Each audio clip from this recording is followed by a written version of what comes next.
Magandang araw po, welcome po sa aking channel, Log9 TV. Patalasasan po, meron po ba kayong mga properties na napapabayaan or non-performing assets? Plan nyo ibenta, pero wala kayong oras pagbibenta nito. Kung ito'y pagkakatiwala nyo po sa amin, tawag lang po kayo sa aking numero, usap po tayo, gawan ko po ng video for free. Yes, libre po, wala po kayong babayaran. Tutulungan pa namin kayong mabenta inyong property. Kami na po bahala sa marketing, sa boosting or paid ads. Even sa tripping, hindi na po kayo mapapagod sa pag-entertain ng mga buyers. Kami na po bahala sa lahat. Tawag lang po kayo. Nandito po tayo ngayon sa Tuwi, Batangas kung saan meron po tayong bagong video presentation. Isang farmhouse o residential property na may lot area na 378 square meters. May floor area po ito na 150 square meters more or less. Tungkol naman po sa dokumento nito, on process na po at mga August ng 2024 ay palabas na ang titulo. Hanggang dito po ang property line. Pasok po itong mga kulungan ng manok. Meron pong dalawang fruit bearing trees dito sa harapan natin. Itong pomelo at yung puno ng mangga na kung saan namumunga na po yan. Then dito po sa palibot ng property ay meron pong setback na pwede nyong gawing garden hanggang sa likod po.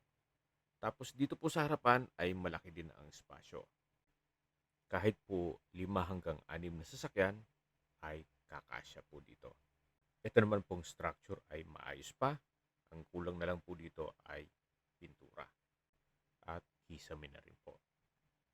Ito po ay livable naman at may access na rin po dito ng tubig, kuryente at internet provider dito sa area.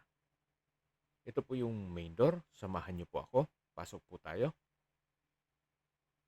Yan po yung tinutukoy ko na kailangan palagyan ng kisame. Naka-solid wood po ito. Then sa spasyo po, malaki, open concept, hanggang sa kusina. Kaya maaliwalas naman. Nakapalitada na po itong wall. Kaya pintura na lang po ang kulang dito.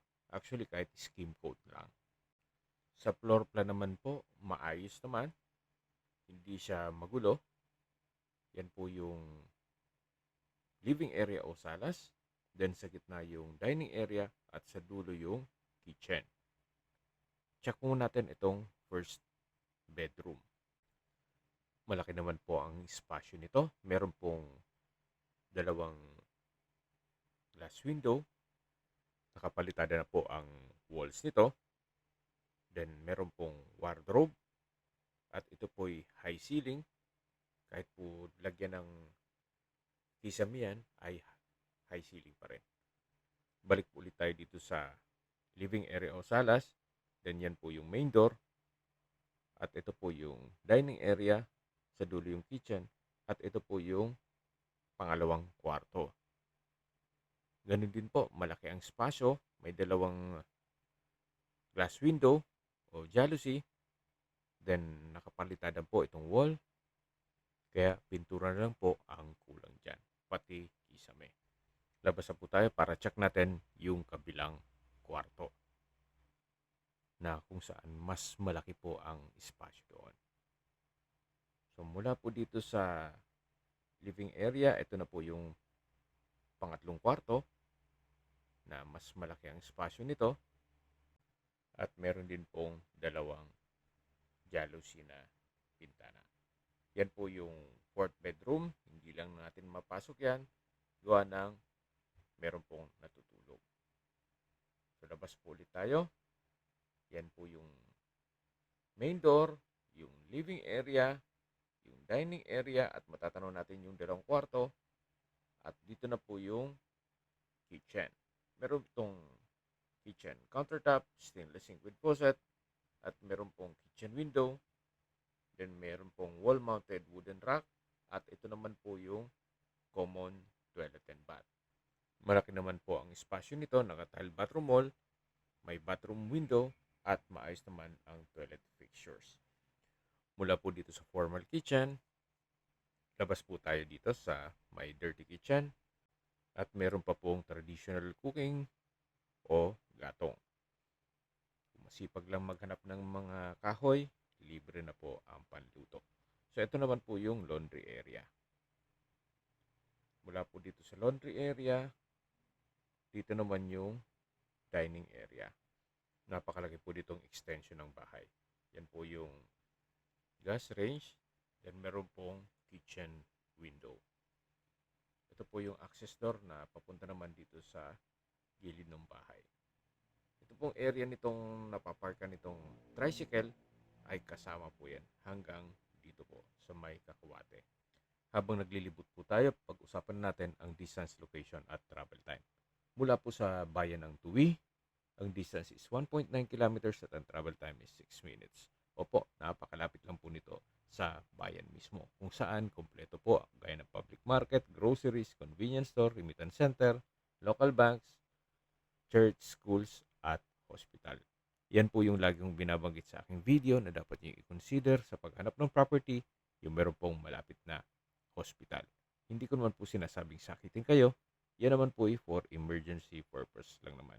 At mula naman po sa mga beach resort, sa Balayan, Batangas, ang distance is 12.3 kilometers at ang travel time is 24 minutes. Mula naman po sa mga beach resort at sa bayan mismo ng Nasugbo, ang distance is 20.7 kilometers at ang travel time is 38 minutes. Mula naman po sa Twin Lakes, Tagaytay, ang distance is 34.7 kilometers at ang travel time is 48 minutes.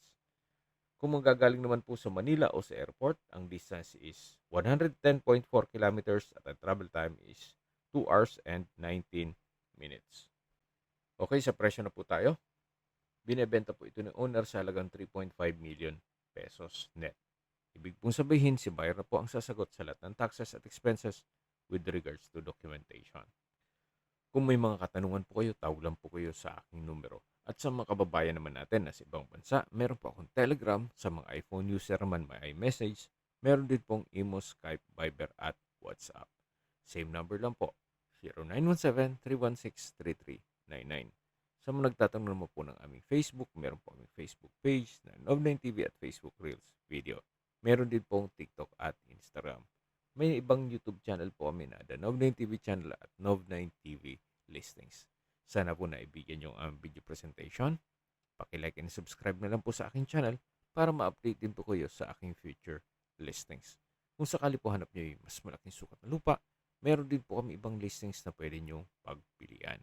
Huwag po kayo mag-atubiling tumawag sa amin, then let us know your budget para malaman namin kung anong property pwede naming alok sa inyo. Sa lahat pong viewers, subscriber at nagtiwala po sa amin, salamat po sa suporta. Ingat po kayo lagi at yung pamilya. Maraming salamat po.